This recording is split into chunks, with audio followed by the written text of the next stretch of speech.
Belah sana tu hujan. Belah Temerloh awan, nampak awan turun.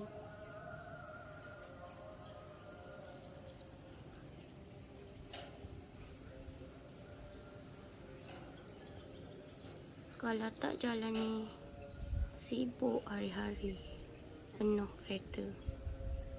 Ni sunyi je sebab banjir.